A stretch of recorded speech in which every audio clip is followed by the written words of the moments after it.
Salut, c'est Satya. Comme tu as pu le voir dans la vidéo précédente, je suis rentré en Suisse pour me faire opérer du talon d'Achille. L'opération s'est bien déroulée, la rééducation se passe très bien et je vais être bientôt prêt. Tu le sais, mon voyage permet de rencontrer des populations locales qui vont te proposer des solutions par rapport aux problématiques liées à l'accessibilité à l'eau et à l'assainissement. En attendant, toi qui me suis depuis le début, j'ai traversé de nombreux pays, fait de nombreuses rencontres et je voudrais partager les meilleurs moments avec toi. On commence tout de suite avec la Namibie.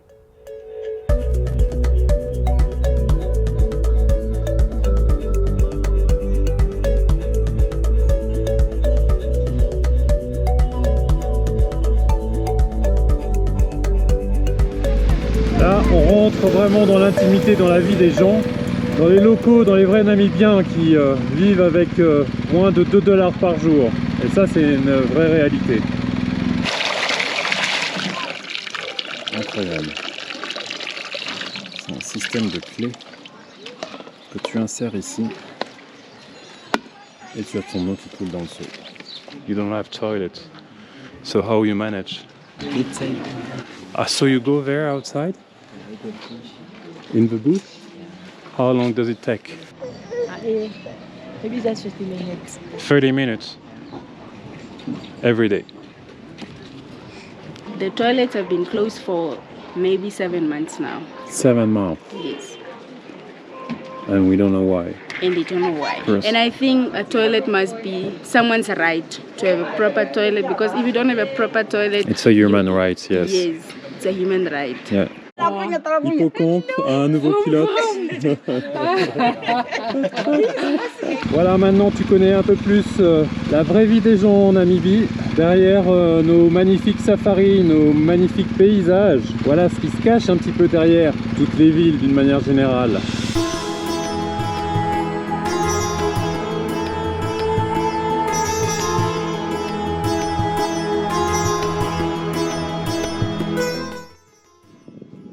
Est-ce que t'entends?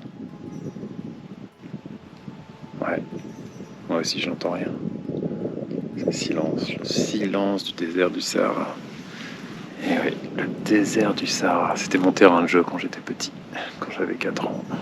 Il y a une mer pas très loin, en Europe, sud-est de l'Europe, qui est en train de devenir comme le Sahara, mais par la faute de l'homme, pour le coup. Ça devient aussi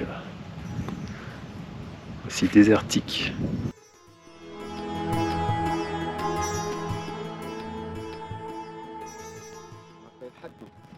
Et donc ici on est au port.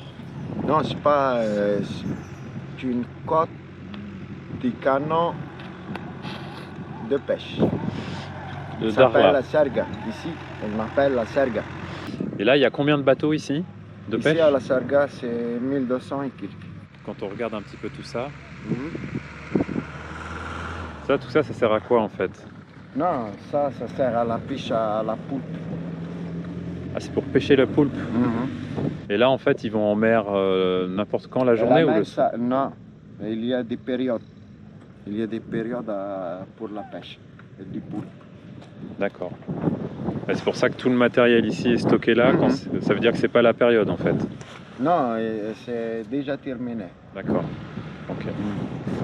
Je te remercie. Oh, regarde!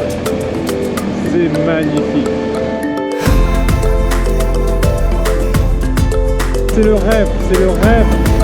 Bonjour! On va attendre ensemble quelques minutes que cet incroyable soleil se couche.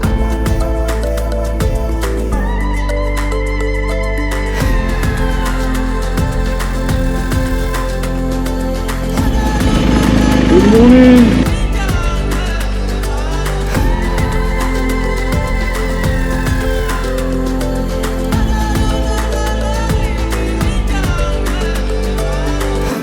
Les paysages font rêver, non? J'aimerais partager avec toi une séquence inédite, le Lesotho. Quand une tempête de neige s'abat en haute montagne et que tu arrives en moto. Je partage ça avec toi.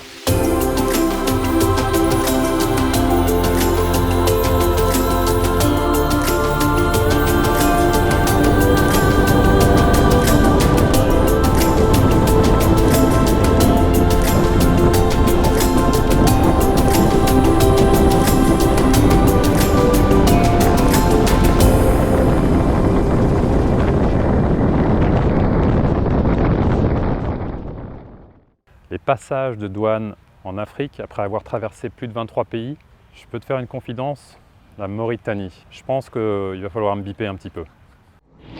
Alors, Tu n'as pas fait la police? si, j'ai fait la police. Oui, le vélo aussi. Attends, je demande ton ami là. J'ai fait les deux, les douanes et la police. Hey, come in, vote. Alors avance. Ça prend le bac. Le mec il prend le bac.